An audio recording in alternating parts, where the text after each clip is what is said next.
Nadie sospechaba nada. Era un gran vecino y carnicero. Incluso nos regalaba carne diciendo que era de jabalí o carne enchilada.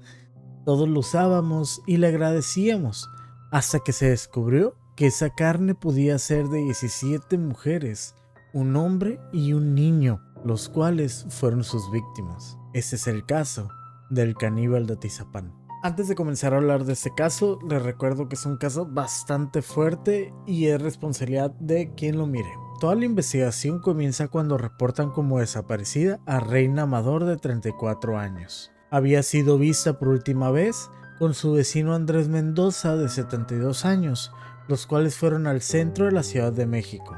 Y los dos fueron por refacciones para celulares y partes para la tienda de celulares de Reina. No había ningún problema con Andrés, ya que todo el mundo confiaba en él. Andrés era una persona ejemplar ante sus vecinos, era presidente del comité vecinal, era una persona que hacía diferentes cosas para apoyar a sus vecinos, entonces pues lo conocían de varios años y no había ningún problema con él. Cuando Bruno, el esposo de Reina, llegó a su casa, solo se encontró a sus hijas. Esto lo llenó de preocupación. En ese momento comenzó a marcar a Reina, pero esta no le contestó.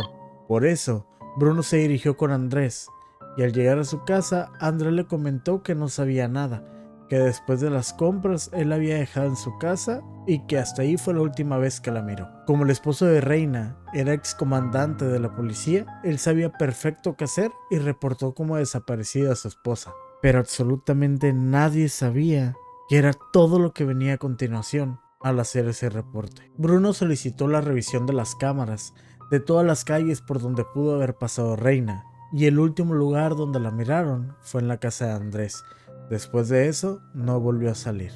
Esa misma noche el esposo de Reina se dirigió a la casa de Andrés para interrogarlo. Este le volvió a comentar que no sabía nada de Reina, pero Bruno insistió muchísimo en que le dijera la verdad.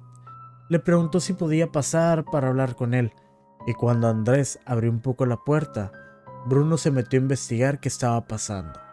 La casa se miraba bien, aunque la mayoría de las luces estaban apagadas y eso parecía un poco extraño. Este comenzó a investigar en toda la casa, todo se miraba bastante bien, bastante normal, hasta que entró a un cuarto, donde al mover unas cajas encontró unas escaleras hacia un sótano. Aquí es cuando todo comienza a parecer una película de terror. Al bajar las escaleras, miró un cuerpo cortado en diferentes partes. Estaba puesto en la mesa, estaba puesto en cubetas, estaba totalmente destrozado. No se podía saber fácilmente quién era, hasta que miró en un lugar que estaban todas las pertenencias de Reina. Bruno, en ese momento, se dio cuenta que el cuerpo destrozado, todas esas partes humanas que se miraban en cubetas y en la mesa, eran de su esposa. Andrés trató de escapar, pero Bruno fue más rápido y lo pudo atrapar. Lo detuvo y comenzó a hablar a la policía para que lo arrestaran. En ese momento los vecinos salieron, ya que escucharon ruidos muy fuertes, y al ver a Andrés en el suelo, trataron de ayudarlo para que la policía no lo arrestara. Cuando llegó la policía, metieron a Andrés a su casa y llamaron para pedir una orden de cateo, ya que habían encontrado un cuerpo destazado y pensaban que no era el único. Todo eso se volvió noticia nacional. Los vecinos y amigos de Andrés no podían creer que una persona tan buena, un tan buen vecino, debajo de su cama, en el sótano, escondía un oscuro secreto horrible. Cuando les dieron la orden de cateo, la policía y los peritos entraron a la casa a investigar. Miraron que debajo de la cama de Andrés era la mejor entrada para su sótano del terror. Cuando bajaron al sótano, encontraron el cuerpo de la mujer totalmente separado y sus órganos, como otras partes, conservados en sal. Primero se pensó que solamente era un crimen, pero al seguir investigando encontraron diferentes objetos: celulares, bolsas, maquillaje, diferentes objetos femeninos, cintas VHS donde él había grabado todo. Se encontraron cuadernos donde venía una lista de mujeres que piensan pueden ser sus víctimas.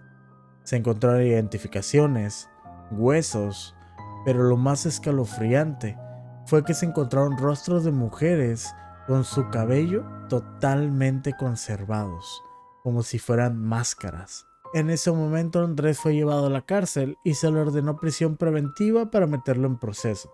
Andrés declaró que quería decir toda la verdad. Este confesó todo lo que le hizo a Reina.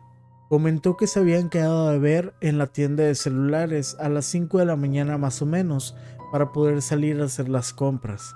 Cuando Reina llegó, Andrés no pudo esperar y le declaró su amor a Reina. Le dijo que la deseaba y que quería tener intimidad y una relación con ella. En el momento que Reina lo rechazó, ese lleno de coraje le cortó el cuello, para después, en el piso, comenzar a golpearla. Como Reina seguía respirando, ese empezó a cuchillarle en el pecho hasta que perdió la vida. Andrés comenzó a cortar el cuerpo de Reina para ponerlo en cubetas y llevarlo a su sótano. Después le quitó la cara y el cabello como si fuera una máscara para poderlo conservar. No sé si era una clase de premio o simplemente lo quería conservar porque era hermosa para él. También algunas partes del cuerpo las llenó de sal para conservarlas. Este caníbal confesó que habían sido solamente 4 mujeres las que había puesto en ese sótano.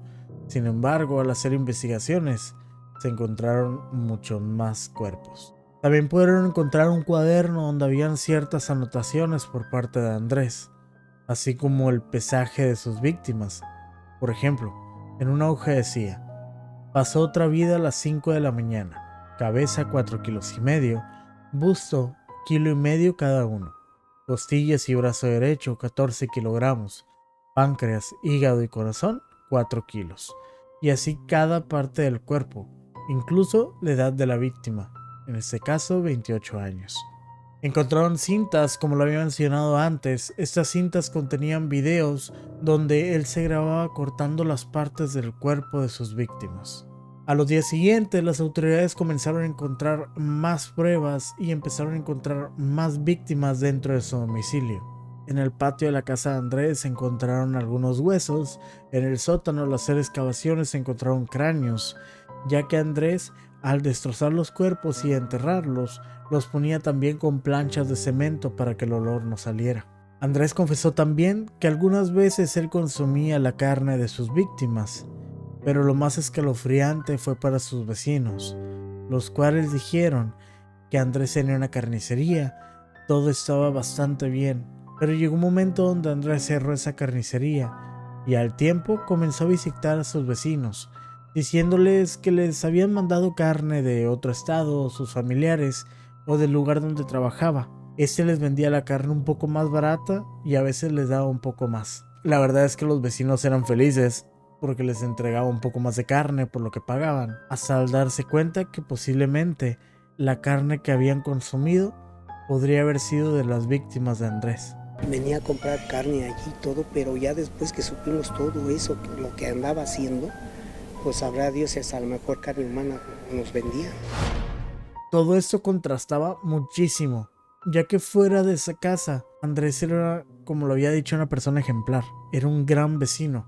Estaba en la política, le llevaba despensas a muchas personas, les daba trabajos a muchas personas, rentaba cuartos en su casa, que de hecho es bastante sorprendente que la gente que vivía ahí no se hubiera dado cuenta de todo lo que hacía Andrés. La mayoría de las víctimas eran mujeres jóvenes, que al ser rechazadas o al sentir a Andrés que las trataba mal o se negaban al tener relaciones con él, simplemente Andrés les quitaba la vida. Las cortaba en diferentes partes y las enterraba. Lo que sí hacía siempre era cortar su rostro y conservarlo, ya que eran hermosas y él quería tenerlo. En las primeras semanas se encontraron huesos suficientes para poder declarar que ya llevaba 17 víctimas en su lista. Mientras tanto, a Andrés lo tuvieron que cambiar de prisión, ya que donde estaba era amenazado de muerte por todo lo que había hecho.